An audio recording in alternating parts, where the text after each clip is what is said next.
Natanaw na ng mga bida ang Viridian City at nakita ang bagong Pokemon Center, kung saan sabik na sabik si Brock na mabisita si Nurse Joy.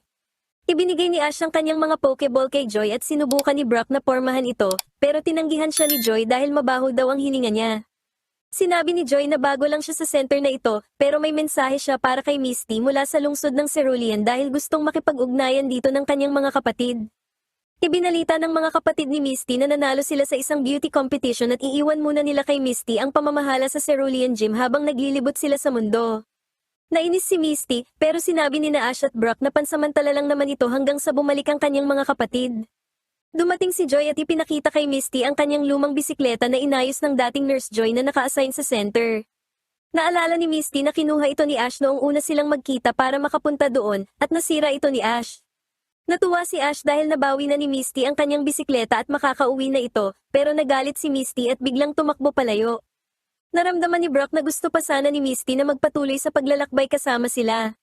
Malungkot si Misty dahil naniniwala siyang baliwala lang kay Ash kung maghihiwalay man sila ng landas. Tatlong lalaki ang lumapit kay Misty at tinukso siyang iyakin. Ang mga lalaking ito ay sina Kim, Kyle, at Kai, ang tatlong nangungunang trainer ng lungsod ng Viridian.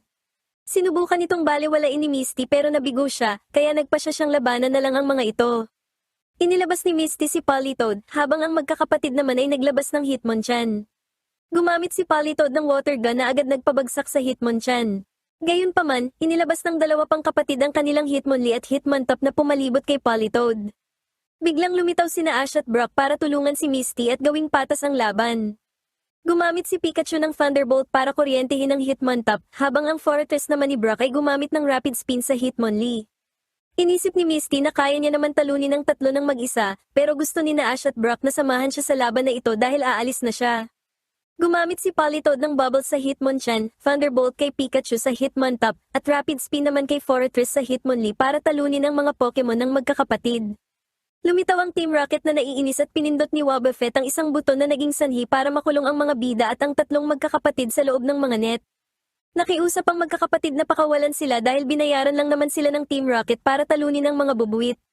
Nagalit ang magkakapatid nang malamang wala palang pera ang Team Rocket, kaya pinutol nila ang net at pinalibutan ng Team Rocket para maningil. Sa huli, gumamit si Politoed ng Water Gun, Rapid Spin kay Fortress, at Thunderbolt kay Pikachu para patalsikin ang magkakapatid at ang Team Rocket. Inamin ni Ash na magandang makitang lumaban si Misty. Nagpasalamat si Misty sa kanya para doon at sa pagiging isang mabuting kaibigan. Itinuro ni Ash kay Misty ang bisikleta dahil iniisip niyang nagmamadali nang umuwi si Misty. Habang naglalakad, ipinaalala ni Misty kay Ash na laging magsipilyo at maligo, kay Pikachu na huwag masyadong kumain ng marami, at kay Brock na huwag masyadong magpa-distract sa mga babae, at sa huli ay hiniling din ni Misty na gawin ni Ash ang lahat ng kanyang makakaya. Nagtaka si Ash kung ano ang ibig sabihin ni Misty, kaya naalala ng dalaga ang kanilang mga adventure kasama sina Brock at Tracy sa Kanto, Orange Islands, at Johto. Naniniwala si Misty na nagkataon lang ang kanilang pagkikita at ganun din kay Togepi, pero naniniwala si Ash na nakatadhana silang magkita dahil ngayon ay magkaibigan na sila, maging si Brock ay naniniwalang silang tatlo ay matalik ng magkakaibigan. Bago sila maghiwalay, nangako si Ash na magkikita silang muli ni Misty. Biglang sumigaw si Brock dahil nakalimutan niyang kailangan na rin pala niyang umuwi para mag-asikaso ng ilang mga bagay at gawain. Sinabi ni Misty na hindi talaga nakalimot si Brock, sadyang ayaw lang talaga nitong umalis, pero naiintindihan niya ito. Tinanong ni Misty si Ash kung magiging maayos lang ba ito nang wala siya. Sinabi ni Ash na kakayanin niya at nagpaalam na kina Brock at Misty na umalis na para umuwi. Bumulong si Ash ng pasasalamat para kina Misty at Brock. Nagulat siya nang makitang bumalik pala ang dalawa at nakikinig sa kanyang mga sinasabi. Sinabi ni Brock na nakalimutan niyang ibigay kay Ash ang baon na tanghalian na may kasamang kutsara at tinidor, habang si Misty naman ay binalot ito ng panyo para madaling madala ni Ash. Tinanggap ni Ash ang regalo at naiiyak na sinabing dapat na silang lumakad ngayon. Sa kanilang pag-alis, masaya si Misty na malaman na nalulungkot din pala si Ash, habang naniniwala naman si Brock na ang mga sibuyas lang sa kanyang kinakain ang dahilan kung bakit nagluluha ang kanyang mga mata. Habang nagpipigil ng mga luha, tumakbo si Ash pauwi sa bayan ng Pallet at nangakong hindi niya malilimutan sina Misty at Brock. Kinabukasan, habang nag-aalmusal, ibinalita ng kanyang nanay na ilang araw na ang nakararaan mula nang makauwi si Gary. Natuwa si Ash at mabilis na nagpunta sa lab, habang ang kanyang nanay naman ay sinabi na namimiss niya ang kanyang anak sa tuwing naglalakbay ito. Gayunpaman, ibinalita ni Naok at Tracy na nakaalis na si Gary dahil nakakuha ito ng inspirasyon at wala silang ideya kung saan ito pupunta, at ang tanging dala lang nito ay ang kanyang Blastoise. Naglalakad si Gary nang habulin siya ni Ash para magpaalam. Tinanong ni Ash si Gary kung bakit aalis ito agad, kaya inamin ni Gary na gusto niyang patuloy na maglakbay para mas marami pa siyang matutunan. Hindi pa alam ni Ash kung ano ang kanyang susunod na gagawin, kaya pinayuhan siya ni Gary na manatili muna sa bahay at pag-isipan ang kanyang mga plano. Bago umalis, ibinigay ni Ash kay Gary ang bahagi ng kanyang basag na Pokeball. Kailangan nang umalis ni Gary kaya nagpaalam na sa kanya si Ash. Habang nakatingin sina Ash at Pikachu sa bayan ng Palet at iniisip ang kanilang mga plano, nakita nila si Ho-Oh sa langit. Naniniwala si Ash na patungo ito sa rehiyon ng Hoenn, kaya nagpasya siyang pumunta roon para sa isang bagong paglalakbay. Pauwi na sana sila pero bigla silang nahulog ni Pikachu sa isang butas dahil balak na naman palang hulihin ng Team Rocket si Pikachu. Inasar ng Team Rocket si Ash habang binabanggit ang kanilang moto. Pagkatapos, inilabas ni James si Weezing na gumamit ng smokescreen kaya napaubo sina Ash at Pikachu. Naalala ni Ash ang mga regalo ni Brock at Misty, kaya ibinigay niya ang panyo kay Pikachu para makahinga ito ng maayos, habang inakyat naman niya ang butas gamit ang tinidor at kutsara. Pag-akyat niya, sinabi niya sa Team Rocket na palagi niyang kasama ang kanyang mga kaibigan. Gumamit si Pikachu ng malakas na Thunderbolt na agad na nagpatalsik sa Team Rocket. Nagpasalamat si Ash kina Brock at Misty para sa mga regalo at inihanda na ang kanyang sarili para sa panibagong paglalakbay. Nang gabing yun, sinabi ni Ash kay Oak na gusto niyang pumunta sa Hoenn region para makakita at makahuli ng mga bagong Pokemon. Sinabi rin niyang si Pikachu lang ang kanyang isasama bilang isang panibagong simula at kikitain niya si Professor Birch sa bayan ng Little Root. Naalala ni Tracy na si Birch ay kilala sa field research at isang magandang ideya na katagpuin ito ni Ash pagdating doon. Dumating ang nanay ni Ash na si Delia at binigyan siya ng mga bagong damit, bagong backpack, at tiket mula sa Seafoam Islands patungong Little Root Town dahil alam na pala nitong pupunta ang kanyang anak sa Hoenn region. Nagbigay rin si Oak ng bagong Pokédex na puno ng data tungkol sa mga Pokemon sa Hoenn. Ipinaalam din ni Tracy kay Ash na siya na ang bahalang mag-alaga sa mga may iwan nitong Pokemon. Nasa isang barko si Ash patungong Hoenn, nagsasaya sa isang swimming pool kasama si Pikachu. Nagbilad sa araw sina Ash at Pikachu at naalalang kailangan nilang bisitahin si Professor Birch sa Little Root Town. Tinanong ni Ash ang kapitan kung kailan makakarating ang barko sa Little Root Town. Sumagot ang kapitan na makakarating sila roon bukas ng gabi. Iniisip ng kapitan na malungkot ang maglakbay ng mag-isa patungong Hoenn, pero sinabi ni Ash na kasama naman niya si Pikachu bilang partner. Nagmamatsyag ang Team Rocket at pinaplanong hulihin na si Pikachu ng permanente dahil iisa na lang ang bubuwit na kailangan nilang harapin kaya iniisip nilang magiging madali na lang ito. Kinagabihan, napagtanto ni Ash na marami na silang pinagdaanan ni Pikachu sa paglalakbay at ngayon ay magsisimula ulit sila ng bago. Habang nasa kalagitnaan ng pagtulog si Ash, may isang robot arm ang kumuha kay Pikachu. Nagising si Ash at nagmadaling lumabas ng silid kung saan nakasalubong niya ang kapitan at iniulat ang krimen. Siniyasat ng kapitan ang mga bahagi ng barko at may nahanap sa imbakan ng pagkain. Nasa imbakan ng pagkain ng Team Rocket at kinakain ang mga pagkain doon, habang si Pikachu naman ay nasa loob ng hawla at hindi makawala. Lumitaw ang kapitan at si Ash sa likod ng Team Rocket. Tinanong ng kapitan kung sino sila, kaya nagpakilala ang Team Rocket gamit ang kanilang moto. Inilabas ng kapitan ang kanyang Machoke, habang inilabas naman ng Team Rocket sina Arbok at Weezing. Ilalabas sana ni Ash si Bayleaf pero naalala niyang iniwan pala niya ang lahat ng kanyang Pokemon sa lab ni Professor Oak. Gumamit si Arbok ng Poison Sting na madaling naiwasan ni Machoke pero gumamit si Weezing ng Smokescreen kaya lumabo ang paningin ni Machoke at natamaan ito ng tackle ni Weezing. Gumamit si Arbok ng Acid pero nakaiwas si Machoke kaya tumama ang atake sa imbakan ng tubig.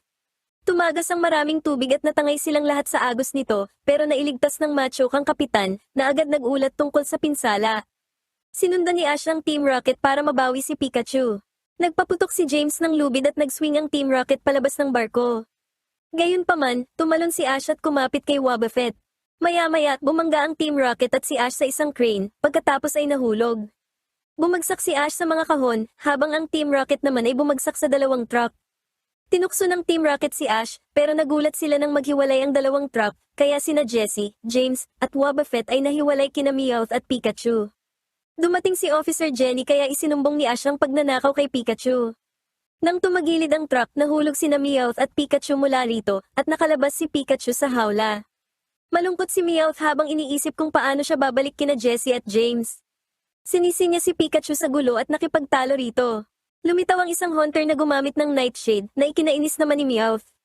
Ginamitan ni Meowth ng Fury Swipes ang hunter pero hindi ito tinablan dahil sa pagiging ghost type nito. Kinuryente ni Pikachu ang hunter na nasaktan at umalis na ikinatuwa ni na Meowth at Pikachu. Gayunpaman, may lumitaw na mga Pidgey, Oddish, at Rattata na nakatakot sa kanila. Naglabas si Jenny ng Pidgeot para maghanap habang sinabihan naman si Ash ng kapitan na bumalik bago umalis ang barko sa paglubog ng araw. Nalaman ni na Meowth at Pikachu na tinatakot at ginugulo ng mga hunter ang ibang mga Pokemon doon. Dumating ang isang Oddish at sinabi na babalik ang mga hunter para gumanti kina Meowth at Pikachu.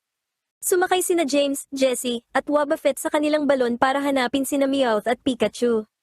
Habang naghahanap, ipinaliwanag ni Ash kay Officer Jenny na hindi lang basta Pokemon si Pikachu para sa kanya, kaya hahanapin niya ito kahit anong mangyari. Bumilis ang lipad ng Pidgeot dahil may nahanap ito. Tinakot ng hunter ang mga Pokemon, kaya hinarap ito ni Pikachu na ikinagulat ni Meowth. Narinig ni Meowth na sinasabi ni Pikachu na ang lugar na ito ay para sa lahat, hindi lang para sa mga hunter.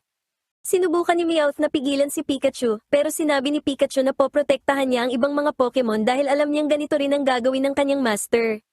Gumamit ang hunter ng Shadow Ball pero sumablay ito, at gumanti naman si Pikachu ng Thunderbolt na sumablay din. Pinalibutan ng mga hunter sina Pikachu at Meowth at gumamit ng Nightshade, pero tumalon si Pikachu at kinuryente ang mga hunter hanggang sa umatras ang mga ito. Natuwa ang mga Oddish, Rattata, at Pidgey at nakiusap kay Pikachu na maging pinuno nila. Sumagot si Meowth na may kilala siyang tao na mas nangangailangan kay Pikachu. Gayunpaman, nadismaya si Pikachu nang malaman na ang Team Rocket pala ang tinutukoy ni Meowth. Biglang hinuli ni na Jessie at James si Pikachu, habang hinila naman ito si Meowth pa itaas. Gumamit sila ng electromagnet para hilahin at igapos si Pikachu. Gayunpaman, dumating ang Pidgeot at hiniwa ang balon ng Team Rocket, kaya bumagsak ang mga ito. Lumapit si Ash kay Pikachu, tuwang-tuwa na nabawi niya ang kaibigan. Gayunpaman, muling ginamit ng Team Rocket ang electromagnet na humila kina Ash at Pikachu. Humila din ang ilang kahon at drum ang magnet na tumama kay Ash kaya nabitawan nito si Pikachu na dumikit sa magnet. Napanood ng lahat kung paano masaktan si Pikachu habang pumapasok sa katawan nito ang kuryente mula sa magnet. Gumamit ang isang Rattata ng Hyper Fang para sirain ang lock kay Pikachu at mapalaya ito. Lalaban sana ang Team Rocket pero pinigilan sila ng mga hunter na gumamit ng Nightshade sa magnet na naging sanhi ng pagsabog at pagtalsik ng Team Rocket. Nagdiwang ang mga Pokemon at naging magkakaibigan na ang mga ito. Natuwa si Jenny habang hindi naman maganda ang pakiramdam ni Pikachu. Umalis na ang barko at nalungkot ang kapitan dahil hindi umabot si Ash. Gayunpaman, lumitaw si Ash sakay ng Pidgeot ni Jenny na nagdala sa kanya sa barko. Kinagabihan, habang natutulog sina Ash at Pikachu, ang Team Rocket ay hindi makaalis sa kanilang magnet na dumikit sa gilid ng sinasakyan nilang barko na patungong Hoenn. Kinabukasan, natanaw na ni Ash ang Little Root Town, umaasa siya ng mga bagong hamon at bagong karibal na makakalaban. Nakakita si Ash ng mga bagong Pokemon kaya naisip niyang gisingin si Pikachu para ipakita ito, pero nakita niya si Pikachu na namimilipit sa sakit at tila may lagnat.